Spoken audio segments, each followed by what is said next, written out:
মোস্তফা সারোয়ার ফারুকী। অনেকেই হয়তো চিনেন এই শ্মশ্রুমণ্ডিত মানুষটিকে। সম্প্রতি অন্তর্বর্তীকালীন সরকারের উপদেষ্টা পরিষদে তাকেও যোগ করা হয়েছে। যারা চিনেন না তাদের কাছে পরিচয় করিয়ে দেয়া যাক। তিনি পেশায় একজন সমাজ বিধ্বংসী চলচ্চিত্র পরিচালক ও নাটক নির্মাতা। আরেকটি পরিচয় হল তিনি সময়ের নোংরাধারার জনপ্রিয় অভিনেত্রী তিশার পতি। খ্যাতিমান এই চলচ্চিত্র পরিচালক সুন্দর সামাজিক পরিবেশ ধ্বংসে বেশ ভালো ভূমিকা রেখে চলেছেন এবং সৃজনশীল উপায়ে পারঙ্গমতার সাথে অশ্লীলতা ছড়িয়ে চলেছেন। আপনারা নিশ্চয়ই লিটনের ফ্ল্যাট শব্দটি শুনেছেন। আর যারা শুনেছেন তাদের কাছে তো আর অর্থ ভেঙে বলার প্রয়োজন নেই। এ জনপ্রিয় নোংরা টার্মটি বাংলা ভাষায় আসলো কোথা থেকে, বা কে এর উদ্ভাবক?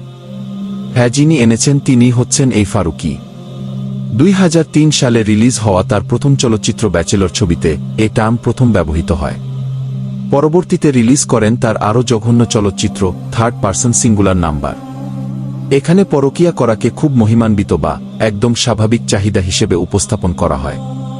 একে মানবিক ইস্যু হিসেবে মেনে নেয়ার শিক্ষা দেয়া হয়, যা পারিবারিক জীবনে অশান্তির বিশেষ একটা কারণ। তার অন্যতম বৈদেশিক প্রশংসা কুড়ানো চলচ্চিত্র হচ্ছে টেলিভিশন। সেখানে দেখানো হয় একজন টেলিভিশন রাখার বিরোধী রক্ষণশীল মুসলিমও শেষ পর্যন্ত বুঝতে পারে টেলিভিশন রাখার গুরুত্ব। সর্বশেষ যে ছবিটি সেন্সর বোর্ডে মুসলিমদের প্রতিবাদের মুখে আটকে আছে সেটা হচ্ছে হোলি আর্টিজানের ঘটনা উপর নির্মিত। সেখানে ইসলামের উপর কি আঘাত করা হয়েছে আল্লাহই ভালো জানেন।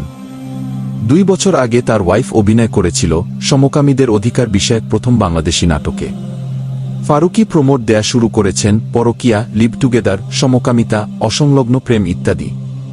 ডায়লগে তো সূক্ষ্মভাবে ইসলামী কালচারের উপর আক্রমণ থাকছেই।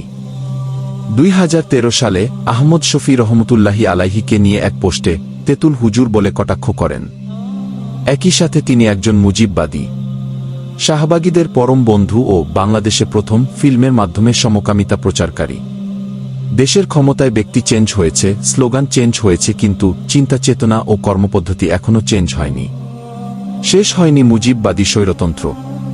ফারুকীর মতো ইসলাম ও জাতির শত্রুরা যতদিন পর্যন্ত ক্ষমতার গদিতে বসে থাকবে দেশ ও জাতির উন্নয়ন কখনো সম্ভব হবে না। তাই ফারুকীর মতো জাতির শত্রুদেরকে চিহ্নিত করে ক্ষমতা থেকে নামানো উচিত মনে করছেন সচেতন মুসলিম জনতা।